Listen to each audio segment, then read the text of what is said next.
ತರ ಅನ್ನಪೂರ್ಣಮ್ಮವರಲ್ಲಿ ಕಾಣಿಸ್ತಾ ಇಲ್ಲ. ರೂಮಲ್ಲೇ ಇದ್ದಾರಂತೆ.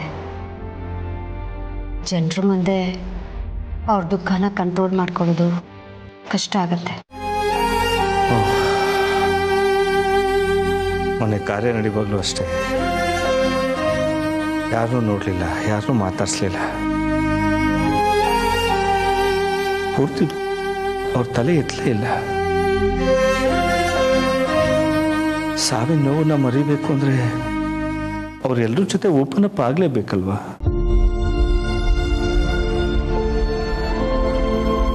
ಕಮಲಿ ಬಂದ್ಲು. ಕಮಲಿ, ನಿಂಗೆ ಅಜ್ಜಿಯಲ್ಲಿ? ಅಜ್ಜಿ ಅವ್ರ ರೂಮ್ನಾಗೆ ಅವ್ರ ಕಮಲಿ.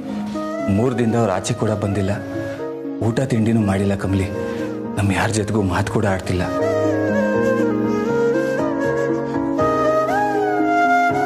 ಈ ಸಂದರ್ಭದಾಗೆ ಯಾರೇ ಇದ್ರು ಹಿಂಗೆ ನಡ್ಕೋತಾರೆ ಶಂಭು. ನಾನೇ ತೆಪ್ಪು ಮಾಡ್ಬಿಟ್ಟೆ. ಮೊನ್ನೆ ಮನೆಗೆ ಹೋಗ್ಬಾರ್ದಿತ್ತು ನಾನು.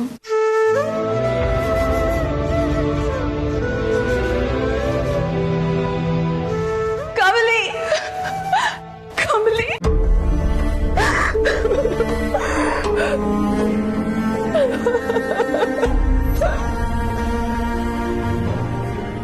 ನನ್ನ ತಾತನ ತುಂಬಾ ಮಿಸ್ ಮಾಡ್ಕೊತಿದ್ದೀನಿ ಕಮಲಿ.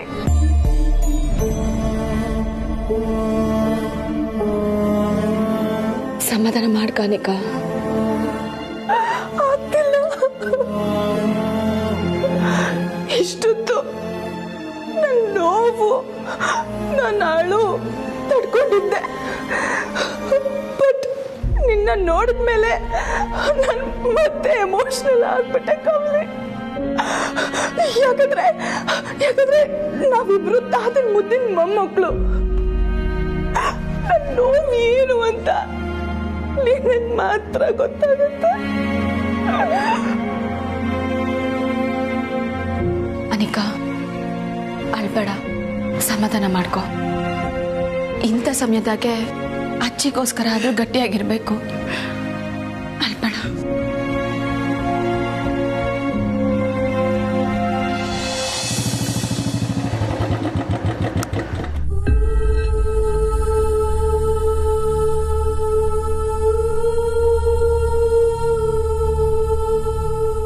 ಚಿನ್ನ ಬಾ, ಯಾಕೆ ನಿಂತ್ಕೊಂಬಿಟ್ಟೆ?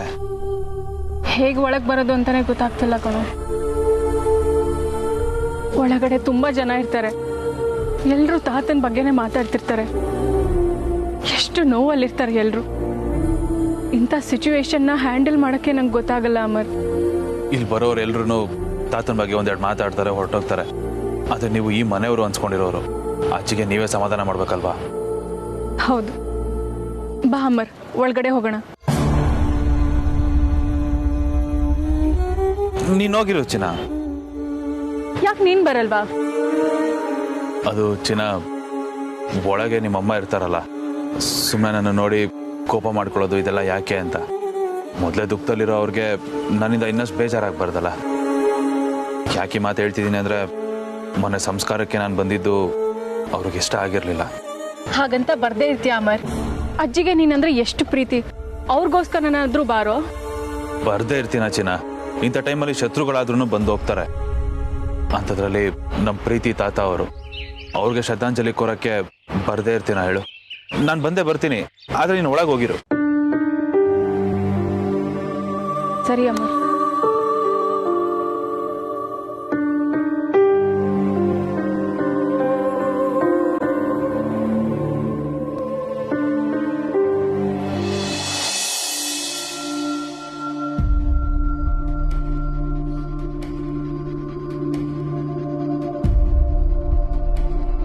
ರಚನಾ,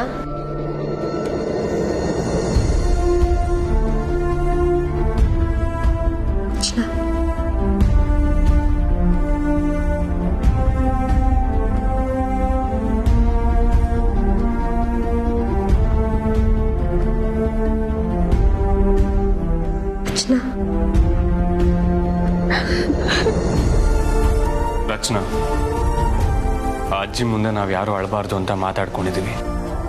ದಯವಿಟ್ಟು ನೀನು ಅಳಬೇಡ. ಸರಿ ಅಣ್ಣ.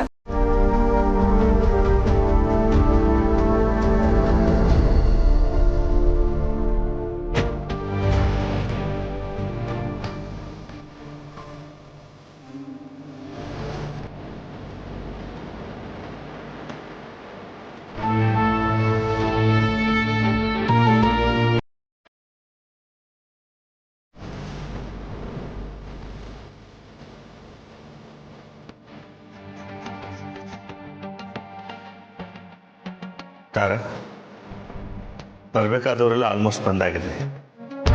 ಯಾರಾದರೂ ಹೋಗಿ ಅಮ್ಮನ ಕರ್ಕೊಂಡ್ಬಂದರೆ ಮುಂದೆ ಕಾರ್ಯ ಮುಂದುವರಿಸ್ಬೋದು. ಅನಿಕಾ, ಹೋಗು, ಅಜ್ಜಿನ ಕರ್ಕೊಂಡ್ ಬಾ. ಅಯ್ಯೋ ಆಂಟಿ, ತಾತ ಹೋದಾಗಿಂದ ಅಜ್ಜಿ ವಿಚಿತ್ರವಾಗಿ ಆಡ್ತಿದ್ದಾರೆ. ಊಟಕ್ಕೆ ಕರೆಯೋಕ್ಕೂ ಭಯ ಆಗ್ತಿದೆ. ನಾನು ಹೋಗಲ್ಲಪ್ಪ. ಅನಿಕಾ, ನೀನೇ ಹೀಗಂದ್ರೆ ಹೇಗೆ? ಇಂಥ ಟೈಮಲ್ಲಿ ಎಲ್ರಿಗೂ ಈ ಥರ ಆಗತ್ತೆ.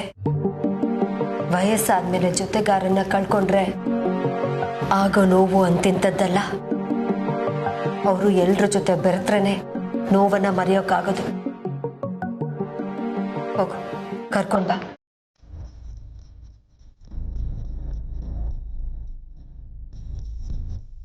ಅತ್ತೆಮ್ಮ, ನಾನು ಕರ್ಕೊಂಬರ್ತೀನಿ.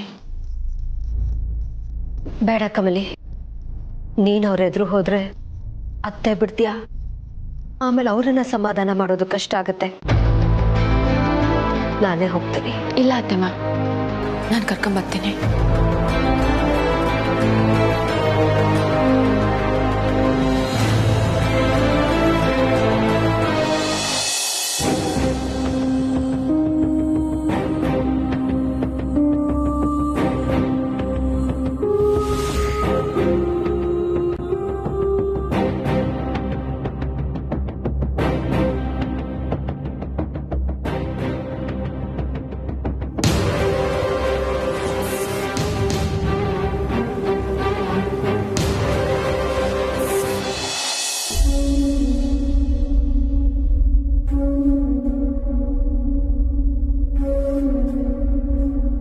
ಅಜ್ಜಿ, ಸಮಾಧಾನ ಮಾಡ್ಕೊಳ್ಳಿ ಅಜ್ಜಿ. ಹೇಗೆ ಸಮಾಧಾನ ಮಾಡ್ಕೊಳ್ಳಿ? ಅವ್ರಿಲ್ದೆ ನಂಗೆ ಒಂದಿನ ಬರುತ್ತೆ, ಅವ್ರಿಲ್ದೆ ಬದುಕಬೇಕಾಗತ್ತೆ ಅಂತ ಕಲ್ಪನೆನೂ ಮಾಡ್ಕೊಂಡಿರ್ಲಿಲ್ಲ. ಅವ್ರು ಹುಷಾರಿಲ್ದೆ ಇರೋವಾಗ, ಅವ್ರ ಜೊತೆ ಮಾತಾಡಕ್ಕಾಗದೆ ಇರೋವಾಗ್ಲೂ ನನ್ನ ಜೀವನ ನನಗೆ ಖಾಲಿ. ನನ್ಗೆ ಯಾರು ಇಲ್ಲ, ನಾನು ಯಾರನ್ನೂ ಕಳ್ಕೊಂಡಿದ್ದೀನಿ ಅಂತ ಯಾವತ್ತೂ ಅನ್ಸಿರ್ಲಿಲ್ಲ. ಅವ್ರ ಮೌನವಾಗಿತ್ತೆ ನನ್ನ ಜೊತೆ ಮಾತಾಡ್ತಾ ಇದ್ರು. ಆದ್ರೀಗ ನನಗೆ ಯಾರಿದ್ದಾರೆ?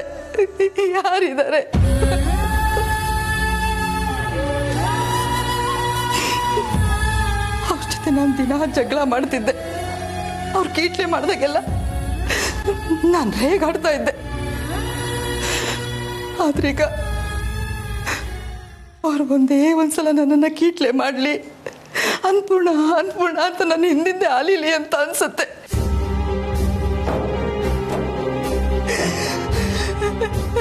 ಆದ್ರೆ ಅವರಿಲ್ಲ ನನ್ನ ನೆನೆಸ್ಕೊಂಡ್ರೆ. ಅಜ್ಜಿ, ನೀವೇ ಹೆಂಗೆ ಅಳ್ತಾ ಕುಂತ್ರೆ ನಮಗೆಲ್ಲ ಯಾರು ಸಮಾಧಾನ ಮಾಡ್ತಾರೆ ಹೇಳಿ? ಕೆಳಗಡೆ ಎಲ್ಲ ಸಂಬಂಧಿಕರು ಬಂದವ್ರೆ, ಅವ್ರನ್ನ ಕಾಯಿಸೋದು ಸರಿನಾ? ನೀವು ಗಟ್ಟಿಯಾಗಿರ್ಬೇಕು ಅಜ್ಜಿ. ಅಜ್ಜಿ ತಾತ ಎಲ್ಲೂ ಹೋಗಿಲ್ಲ, ಅವರು ನಮ್ಗೆಲ್ಲರೂ ಒಳಗಡೆ ಅವ್ರೆ. ಇದೇ ಮನೆಯಾಗ ಓಡಾಡ್ತಾವ್ರೆ ಅಜ್ಜಿ. ನೀವೀ ಥರ ಅಳ್ತಾ ಕುಂತ್ರೆ ತಾತಯ್ಯ ಅದನ್ನ ನೋಡ್ಕೊಂಡು ಖುಷಿಯಾಗಿರ್ತಾರ ಹೇಳಿ? ಇಲ್ಲ ಅಜ್ಜಿ, ನೀವು ಅಳ್ಬಾರ್ದು, ಅಳ್ಬೇಡಿ. ಬನ್ನಿ ಅಜ್ಜಿ, ಎಲ್ಲರೂ ಕಾಯ್ತಿರ್ತಾರೆ. ಬನ್ನಿ ಹೋಗುಮ್ಮ.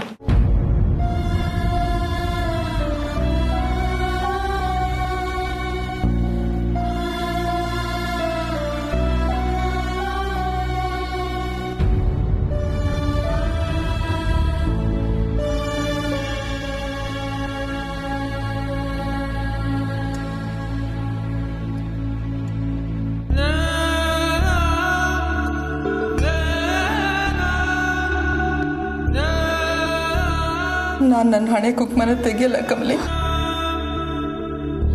ಅವ್ರಿಗೆ ನನ್ನ ಹಣೆ ತುಂಬ ಕುಂಕುಮ ಇರೋದು ಅಂದರೆ ತುಂಬಾನೇ ಇಷ್ಟ.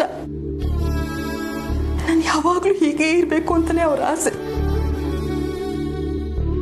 ಯಾವುದೇ ಕಾರಣಕ್ಕೂ ನಾನು ನನ್ನ ಹಣೆಯಿಂದ ಕುಂಕುಮ ತೆಗಿಬಾರ್ದು ಅಂತ ನನ್ನ ಹತ್ರ ಭಾಷೆ ತಗೊಂಡಿದ್ರು ಕಮಲಿ.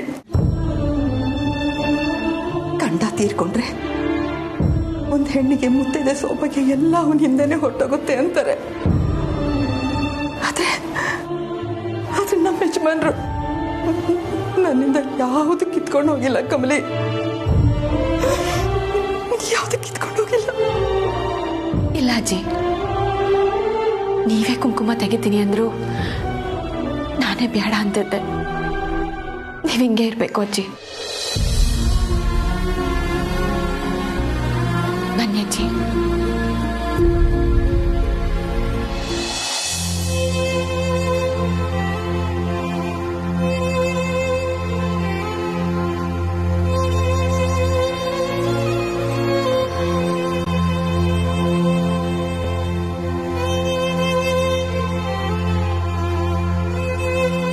ಅನಿಕಾ, ಕಾರ್ಯಕ್ರಮ ಶುರು ಮಾಡು. Yeah sure.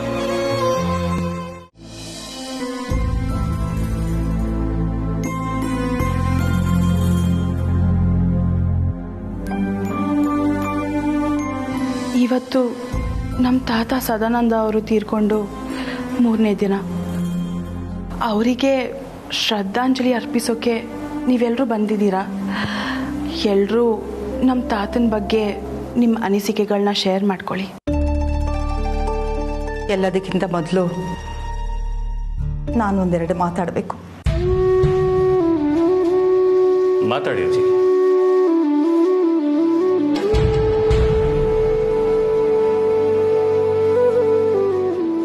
ಯಾರಿಗೆ ಆಗಲಿ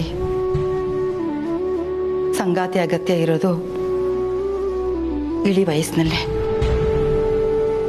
ಆದರೆ ನಮ್ಮ ಯಜಮಾನರು ನನ್ನನ್ನು ಈ ವಯಸ್ಸಿನಲ್ಲಿ ಬಿಟ್ಟು ಹೋಗಿದ್ದು ನನಗೆ ಅರಗಿಸ್ಕೊಳಕ್ಕಾಗ್ತಾ ಇಲ್ಲ.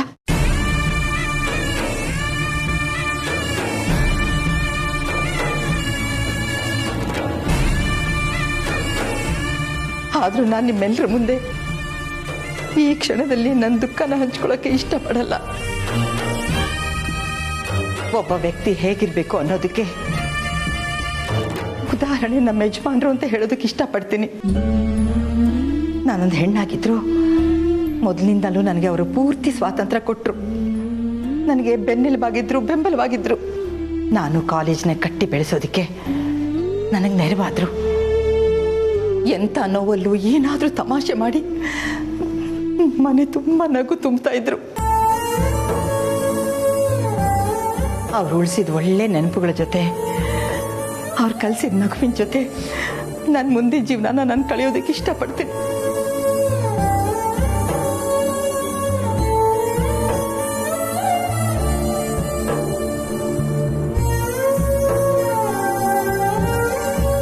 ನೀವೆಲ್ಲರೂ ಇಷ್ಟಪಟ್ಟು ಇಲ್ಲಿ ಬಂದಿದ್ದಕ್ಕೆ ತುಂಬ ಥ್ಯಾಂಕ್ಸ್.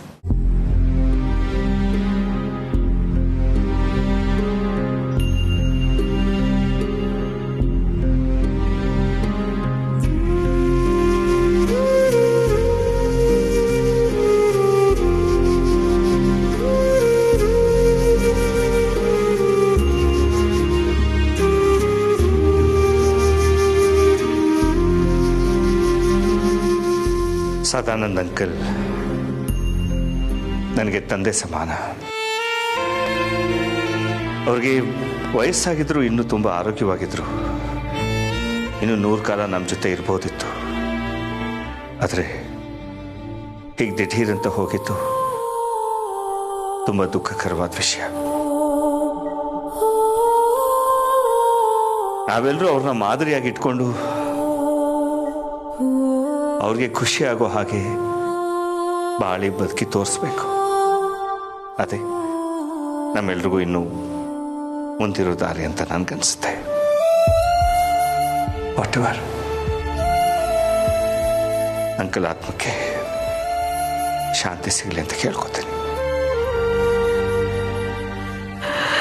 ನನಗೆ ತಾತ ಅಂದ್ರೆ ತುಂಬಾ ಇಷ್ಟ. ಅವ್ರಿಗೆ ಯಾವತ್ತೂ ನನ್ನ ಬೈತಾನೆ ಇರಲಿಲ್ಲ.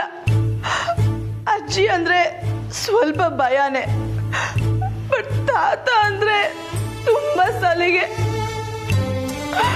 ಅವರು ಇವತ್ತು ಇಲ್ಲದೆ ಇರೋದಕ್ಕೆ ಮನೆ ಎಲ್ಲ ತುಂಬಾ ಖಾಲಿ ಅನ್ನಿಸ್ತಿದೆ.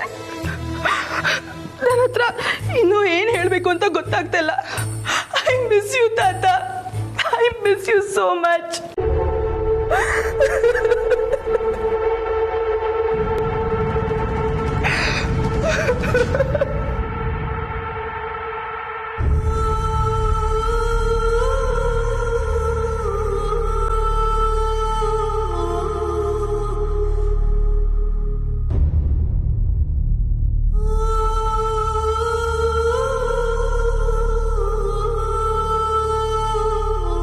ನಮ್ಮ ತಾತಯ್ಯ ಅಂದ್ರೆ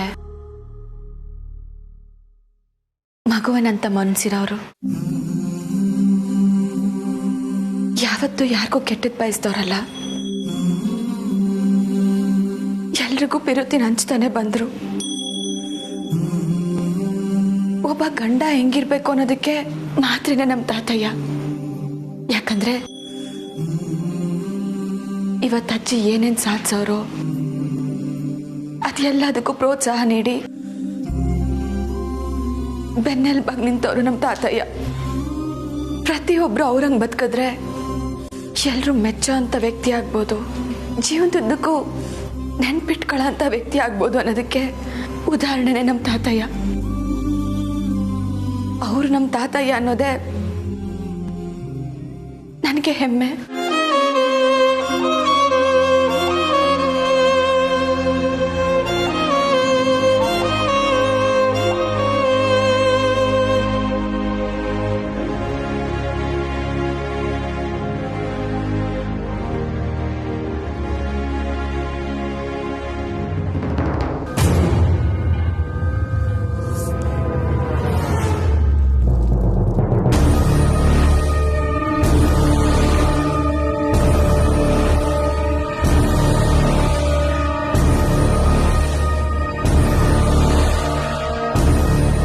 ತಾತ ಅಂದರೆ ನಂಗೆ ತುಂಬಾ ಇಷ್ಟ. ಅವ್ರ ಸ್ವಂತ ಮೊಮ್ಮಗನ ಥರನೇ ನನ್ನ ನೋಡ್ಕೊಂಡಿದ್ದಾರೆ.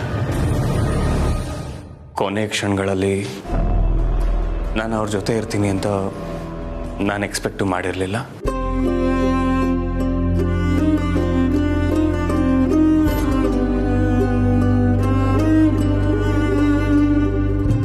ಅವ್ರು ಫೋನ್ ಮಾಡಿದಾಗ ತುಂಬ ಗಾಬರಿಲಿದ್ದಾರಲ್ಲ ಅಂತ ನಾನು ಅಲ್ಲಿಗೆ ಹೋದೆ.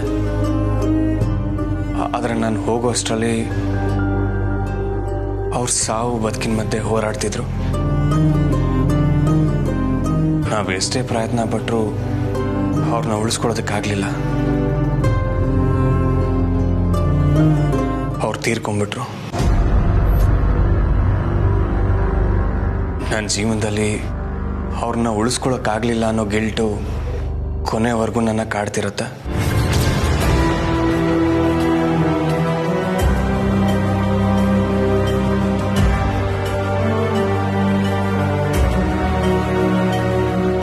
ತಾತ, ಐ ಮಿಸ್ ಯು ತಾತ.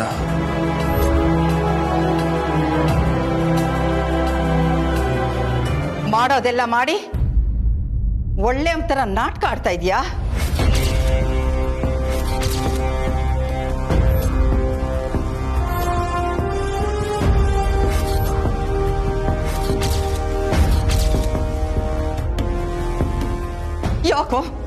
ಯಾಕೋ ಹೀಗೆ ಮಾಡಿದೆ? ಅವ್ರು ಏನೋ ಮಾಡಿದ್ರು ನಿನಗೆ?